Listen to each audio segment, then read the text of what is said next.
Assalomu alaykum hurmatli kanalimiz obunachilari va qadrli tomoshabinlar. Bugun siz bilan juda muhim, hatto aytish mumkinki, har bir fuqaroga bevosita tegishli bo'lgan bir mavzuni atroflicha muhokama qilamiz.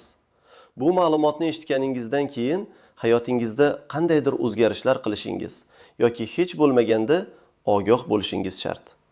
Gap shundaki, 1-maydan boshlab amalda joriy etiladigan ayrim yangiliklar sabab agar e'tiborsiz bo'lsak, barchamizni juda ham katta miqdordagi jarimalar kutishi mumkin. Ha, to'g'ri eshitdingiz. Katta jarimalar. Bu shunchaki bir ogohlantirish emas. Bu amaliy choralar ko'rishga undovchi jiddiy chaqiriq. Shuning uchun hoziroq videoga like bosing va kanalimizga obuna bo'ling. Chunki bu ma'lumot sizning shaxsiy moliyaviy barqarorligingiz va qonuniy huquqlaringiz uchun juda muhimdir. Muammoning mohiyati ilgari qanday edi va hozir nima o'zgardi? Keling avvalo ushbu joriy qilinayotgan o'zgarishlarning tub mohiyatini tushunib olaylik. Ma'lumki, mamlakatimiz iqtisodiyoti rivojlanib borgan sari hukumat va tegishli idoralar tomonidan norasmiy iqtisodiyotni qisqartirish, soliq tushumlarini oshirish va fuqarolarning daromadlarini shaffoflashtirishga qaratilgan qator islohotlar amalga oshirilmoqda. Ilgari, ko'pchiligimiz shaxsiy bank kartalarimiz orqali turli xil to'lovlarni qabul qilishimiz yoki mulkimizdagi o'zgarishlarni ro'yxatdan o'tkazishda qandaydir bir kechikishlarga yo'l qo'yishimiz mumkin edi va buning uchun jarimalar miqdori nisbatan past bo'lib, hatto ba'zi holatlarda nazardan chetda qolishi ham mumkin edi. Ammo endi vaziyat tubdan o'zgarmoqda. 1-maydan kuchga kiradigan yangi qonun hujjatlari va qoidalar soliq organlari hamda kadastr xizmatlari vakolatlarini sezilarli darajada kengaytiradi. Endi banklar va boshqa moliyaviy muassasalar tomonidan o'tkaziladigan barcha operatsiyalar, ayniqsa jismoniy shaxslarning kartalariga kelib tushadigan katta miqdordagi mablag'lar yoki muntazam o'tkazmalar yanada qattiqroq nazoratga olinadi. Maqsad norasmiy faoliyatdan olingan daromadlarni aniqlash va ularni qonuniy maydonga olib chiqish. Shuningdek, ko'chmas mulk bilan bog'liq har qanday o'zgarishlarni, masalan, uy-joyni rekonstruksiya qilish, yer uchastkasining chegaralarini o'zgartirish, meros yoki hadya orqali o'tgan mulkni o'z vaqtida ro'yxatdan o'tkazishga ham talablar kuchaytiriladi. Ilgari bu kabi qoidabuzarliklar uchun jarimalar nisbatan kamroq edi. Endi esa ular bir necha barobar oshiriladi. Asosiy qism 1. Nimalarni bilish kerak? Kimlar xavotir olish kerak va kimlar xavotir olmasligi mumkin? Keling, ushbu yangiliklarni yanada chuqurroq tahlil qilaylik. Birinchi va eng muhim o'zgarish jismoniy shaxslarning bank kartalariga kelib tushadigan mablag'lar monitoringi va norasmiy daromadlar uchun jarimalar. Avvalo shuni tushunishimiz kerakki, agar siz yakka tartibdagi tadbirkor sifatida ro'yxatdan o'tmagan bo'lsangiz yoki o'z-o'zini band qilgan shaxs sifatida soliq organlariga ma'lumot bermagan bo'lsangiz, lekin muntazam ravishda shaxsiy kartangizga pul tushumlarini qabul qilsangiz, endi siz xavf ostida bo'lishingiz mumkin. Ilgari bu kabi holatlarga kamroq e'tibor qaratilgan bo'lsa, endi soliq idoralari banklar bilan hamkorlikda ushbu operatsiyalarni doimiy ravishda kuzatib boradi. Kim xavotir olishi kerak? 1. Freelancerlar va masofadan turib ishlovchilar. Ko'plab IT mutaxassislar, dizaynerlar, kopirayterlar, onlayn o'qituvchilar va boshqa kasb egalari o'z xizmatlari uchun to'lovlarni shaxsiy kartalariga qabul qiladilar. Agar siz shunday faoliyat bilan shug'ullanayotgan bo'lsangiz va o'z-o'zini band qilgan shaxs sifatida ro'yxatdan o'tmagan bo'lsangiz, sizning kartangizga kelib tushayotgan mablag'lar diqqat markazida bo'ladi. Misol, Farhod ismli yigit veb-saytlar yaratish bilan shug'ullanadi. U har oyda 3-to'r mijozdan 2 million so'mdan 5 million so'mgacha bo'lgan to'lovlarni o'zining plastik kartasiga qabul qiladi. Bir yilda bu 24 million so'mdan 60 million so'mgacha mablag'ni tashkil qiladi. Ilgari bu holatga deyarli e'tibor berilmas edi. Endi esa soliq organlari Farhodning kartasiga kelib tushayotgan muntazam to'lovlar va ularning miqdoriga asoslanib, uni norasmiy tadbirkorlik faoliyati bilan shug'ullanayotgan deb topish mumkin. Agar u ro'yxatdan o'tmagan bo'lsa, aniqlangan norasmiy daromadning 20% miqdorida jarimaga tortilishi mumkin. Agar Farhod yiliga 40 million so'm norasmiy daromad olgan bo'lsa, unga 8 million so'm jarima qo'llanishi mumkin. Buning ustiga unga hisoblab chiqiladigan soliq majburiyatlari ham yuklanadi. 2. Uyda xizmat ko'rsatuvchilar yoki kichik mahsulotlar ishlab chiqaruvchilar. Masalan, uy sharoitida tort tayyorlaydiganlar, tikuvchilik bilan shug'ullanadiganlar, sartaroshlar, go'zallik salonlari xizmatlarini uyda taqdim etuvchilar. Ular ham tez-tez to'lovlarni shaxsiy kartalari orqali qabul qiladilar. Misol, Aziza opa uyda shirinliklar pishirib sotadi. Har kuni unga ertalabdan kechgacha 10-15 nafar xaridor pul o'tkazadi.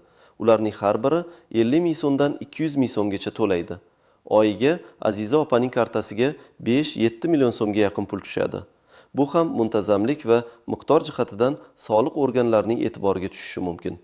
Natijada u ham Farhod kabi jarimaga tortilishi va o'z-o'zini band qilgan shaxs sifatida ro'yxatdan o'tishga majbur bo'lishi mumkin. Jarima miqdori uning aniqlangan daromadiga qarab bir necha million so'mga yetishi mumkin. 3. Mulkini ijaraga beruvchilar. Kvartira, garaj, do'kon yoki boshqa mulkini ijaraga beradigan, lekin ijara shartnomasini soliq idoralarida ro'yxatdan o'tkazmagan shaxslar ham katta xavf ostida. Misol, Diyor aka o'ziga tegishli ikkinchi kvartirasini talabalarga ijaraga bergan. Har oyda 3 million so'm ijara haqqi oladi. Bu esa uning kartasiga tushadi. Yiliga 36 million so'm. Bu daromadni u soliq deklaratsiyasida ko'rsatmagan va ijara shartnomasini ro'yxatdan o'tkazmagan. Yangi qonunlarga ko'ra, bu holat aniqlansa, Diyor aka ham katta miqdordagi jarimalarga duch kelishi mumkin. Jumladan, norasmiy daromaddan kelib chiqqan soliq summasi to'lanadi. Uning ustiga aniqlangan daromadning 20% miqdorida jarima qo'llaniladi. Ya'ni 36 million so'mdan 7.2 million so'm jarima va to'lanmagan ijara soliqlari hisoblanadi. Kim xavotir olmasligi mumkin? 1. Shaxsiy maqsadlarda pul o'tkazmalarini amalga oshiruvchilar. Masalan, qarindoshlaringiz yoki do'stlaringizga yordam tariqasida pul yuborsangiz, o'zingizning boshqa hisobingizga pul o'tkazsangiz, jismoniy shaxs tomonidan sotib olingan tovarga bir martalik to'lovni amalga oshirsangiz, bunday holatlar odatda soliq organlarining e'tiborini tortmaydi. Muhimi, muntazamlik va tijorat xarakteri yo'qligi. 2. Oylik maoshini oluvchi fuqarolar. Agar siz rasman ish joyiga ega bo'lsangiz va maoshingiz bank kartangizga tushsa, buning uchun alohida xavotir olmang. Chunki bu daromadlar ish beruvchi tomonidan soliqqa tortiladi va siz uchun allaqachon soliq to'langan bo'ladi. 3. Pensiya va nafaqa oluvchilar. Bu turdagi daromadlar soliqqa tortilmaydi va ularning monitoringi alohida tizim asosida olib boriladi. Ikkinchi o'zgarish. Kadastr ma'lumotlaridagi o'zgarishlarni o'z vaqtida ro'yxatdan o'tkazishga doir talablarning kuchaytirilishi. Mamlakatimizda kadastr tizimini modernizatsiya qilish va barcha mulklar bo'yicha aniq ma'lumotlar bazasini shakllantirishga katta e'tibor qaratilmoqda. Shu sababli ko'chmas mulk bilan bog'liq har qanday o'zgarishlarni o'z vaqtida ro'yxatdan o'tkazish majburiy hisoblanadi. Ilgari bu talablar nisbatan yumshoqroq bo'lib, jarimalar ham kamroq edi. Endi esa jarimalar miqdori bir necha barobar oshiriladi. Kim xavotir olishi kerak?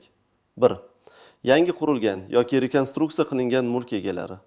Agar siz uy-joy qurgan bo'lsangiz, mavjud uy-joyingizga qo'shimcha qismlar qurgan bo'lsangiz, masalan, yozgi oshxona, qo'shimcha xonalar, ikkinchi qavat yoki uni butunlay qayta qurib, maydonini o'zgartirgan bo'lsangiz, bu o'zgarishlarni kadastr organlarida ro'yxatdan o'tkazishingiz shart.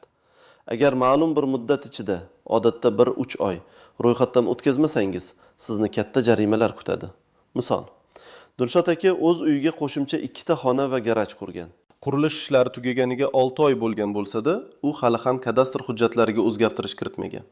Yangi qonunlarga ko'ra, o'z vaqtida ma'lumotlarni kiritmaganligi uchun BXMning 5 baravaridan 10 baravargacha, masalan, 1.7 million so'mdan 3.4 million so'mgacha jarima qo'llanishi mumkin.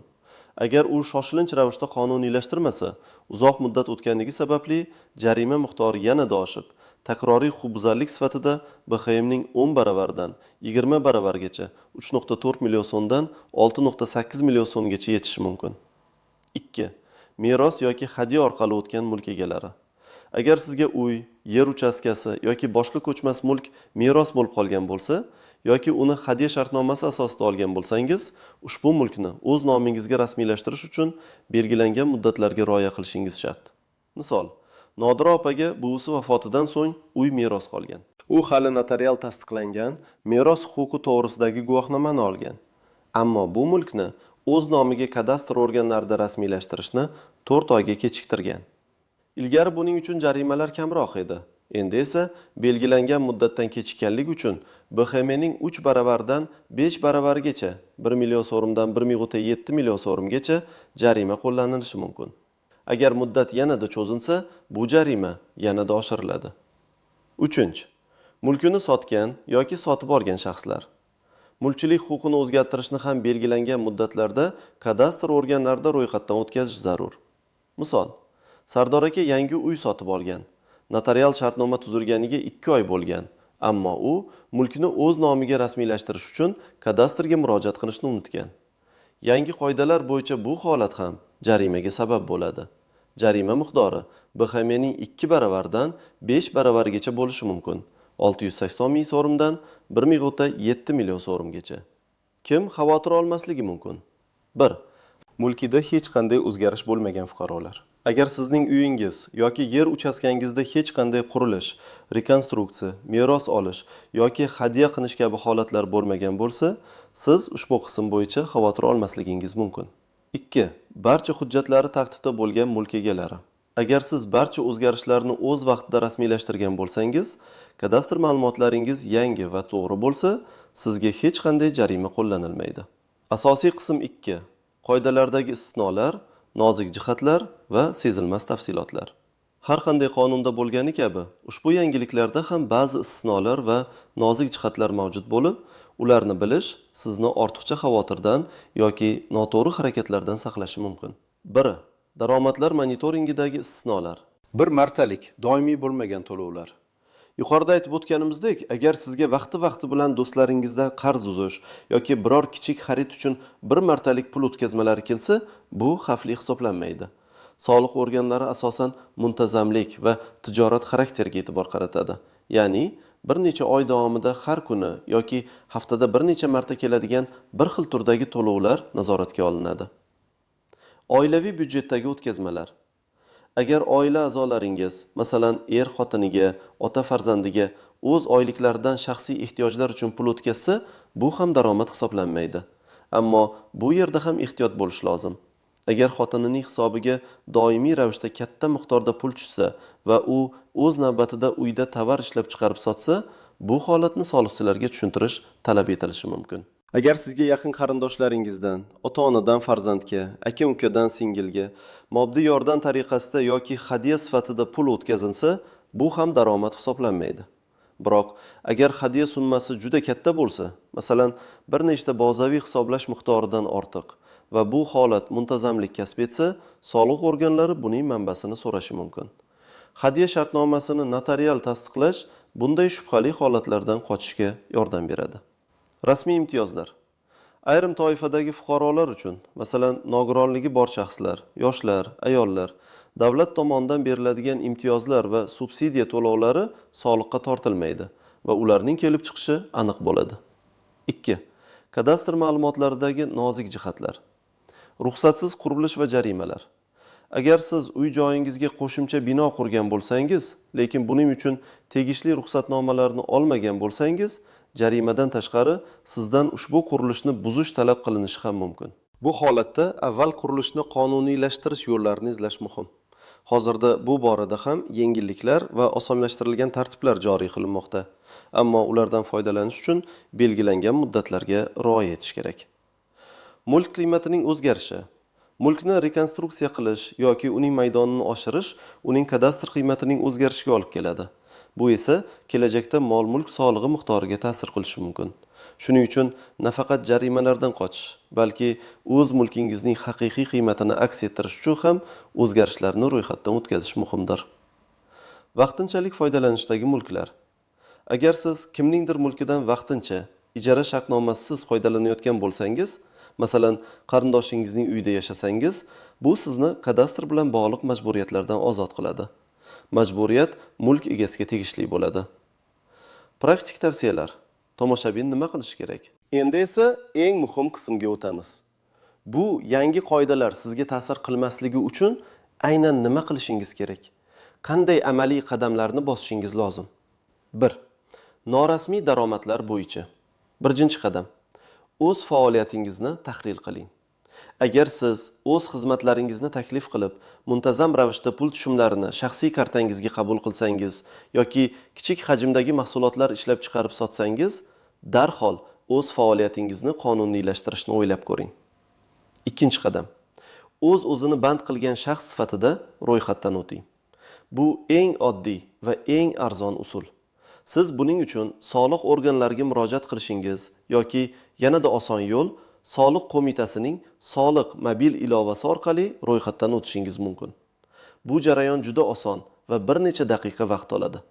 Ro'yxatdan o'tgach, sizga alohida hisob raqami ochiladi va siz hisoblangan soliqni odatda juda kam miqdorda bo'ladi, belgilangan muddatlarda to'lab borasiz. O'z-o'zini band qilgan shaxslar uchun soliq stavkalari juda past va faoliyat turiga qarab belgilanadi. 3 qadam. Ijara shartnomalarini ro'yxatdan o'tkazing. Agar siz mulkingizni ijaraga berayotgan bo'lsangiz, ijara shartnomasini soliq organlarida ro'yxatdan o'tkazishni unutmang. Bu ham mobil ilova orqali yoki mahalliy soliq inspeksiyasiga murojaat qilish orqali amalga oshiriladi. Shartnomani ro'yxatdan o'tkazmaslik uchun jarima BXMning 5 baravaridan 10 baravargacha bo'lishi mumkin. Shuningdek, to'lanmagan ijara soliqlari ham hisoblab chiqiladi. 4 qadam. Rasmiy daromadingiz borligini tasdiqlovchi hujjatlarni saqlang. Agar sizga do'stlaringiz yoki qarindoshlaringizdan pul kelib tushsa, bu pullar qarzni qaytarish yoki hadya ekanligini tasdiqlovchi dalillarni saqlab qo'yish foydali bo'ladi. Masalan, qasd tilxatlari, hadya shartnomalari, yozishmalar. Bu sizni kelajakdagi tushunmovchiliklardan himoya qiladi. 2. Kadastr ma'lumotlari bo'yicha. Kadastr hujjatlaringizni ko'rib chiqing. Mulkingizga tegishli barcha kadastr hujjatlarini, kadastr pasporti, yerga egalik huquqi guvohnomasi ko'zdan kechiring. Undagi ma'lumotlar hozirgi holatga mos keladimi? Ya'ni uyingizning maydoni, xonalar soni, yer uchastkasining chegaralari kabilarni taqqoslab chiqing. Mavjud o'zgarishlarni aniqlang. Agar sizda yangi qurilish, rekonstruksiya, qo'shimcha bino, yer chegaralarini o'zgartirish kabi holatlar bo'lgan bo'lsa, lekin ular hujjatlarda aks etmagan bo'lsa, darhol choralar ko'rishga kirishing. Kadastrga murojaat qiling. Davlat xizmatlari markazlari yoki yagona interaktiv davlat xizmatlari portali orqali kadastr ma'lumotlariga o'zgartirish kiritish uchun ariza topshiring. Buning uchun sizga mulkchilik huquqini tasdiqlovchi hujjatlar, shaxsiy pasportingiz va tegishli to'lovlar, davlat boji, xizmat haqi kerak bo'ladi. Agar qurilish ruxsatsiz bo'lgan bo'lsa, uni qonuniylashtirish tartiblarini o'rganing. Bu borada ham murojaat qilish uchun davlat xizmatlari markazlari eng qulay joy hisoblanadi. 4 qadam. Meros va hadya bo'yicha harakatlar. Agar sizga mulk meros bo'lib qolgan bo'lsa, merosni qabul qilish muddati, odatda 6 oy, tugaganidan so'ng darhol notariusga murojaat qilib, meros huquqi to'g'risidagi guvohnomani oling. So'ngra ushbu guvohnoma bilan davlat xizmatlari markazlari orqali mulkni o'z nomingizga rasmiylashtiring. Hadya shartnomasi bo'yicha ham notarial tasdiqlangan shartnomani olganingizdan keyin darhol mulkni o'z nomingizga o'tkazing. Barcha hujjatlar, arizalar va murojaatlarni o'z vaqtida belgilangan muddatlarda amalga oshirish juda muhimdir. Chunki muddatlar o'tkazib yuborilgan har bir holat qo'shimcha jarimalarga va ortiqcha ovoragarchiliklarga olib kelishi mumkin. Hech qanday holatda keyinroq deb qoldirmang. Xulosa va yakuniy chaqiriq. Ko'rib turganingizdek, 1-maydan kuchga kiradigan bu o'zgarishlar shunchaki oddiy bir yangilik emas, balki har bir fuqarodan o'z moliyaviy faoliyati va mulkiy holatiga mas'uliyat bilan yondashishni talab qiladigan jiddiy qadamdir. Biz bu yerda keltirgan barcha ma'lumotlar va misollar sizning shaxsiy moliyaviy xavfsizligingizni ta'minlash, kutilmagan jarimalardan qochish va mamlakatimiz qonunlariga rioya qilishga yordam beradi degan umiddaman. Yana bir bor takrorlayman. Vaziyatni e'tiborsiz qoldirmay, o'z-o'zini band qilgan shaxs sifatida ro'yxatdan o'tish yoki mulk hujjatlarini tartibga keltirish hozirda juda oson va qulay yo'lga qo'yilgan. Bir necha daqiqalik harakatingiz sizni bir necha million so'mlik jarimalardan asrab qolishi mumkin. Bu video siz uchun foydali bo'ldi degan umiddaman. Fikrlaringizni, savollaringizni yoki ehtimol shaxsiy tajribangizni izohlarda yozib qoldiring. Bu boshqa tomoshabinlar uchun ham foydali bo'lishi mumkin. Videoga like bosing va kanalimizga obuna bo'lishni unutmang. Zero biz kelajakda ham shunga o'xshash muhim va dolzarb ma'lumotlarni siz bilan bo'lishda davom etamiz. O'zingizni va yaqinlaringizni himoya qiling. E'tiboringiz uchun rahmat.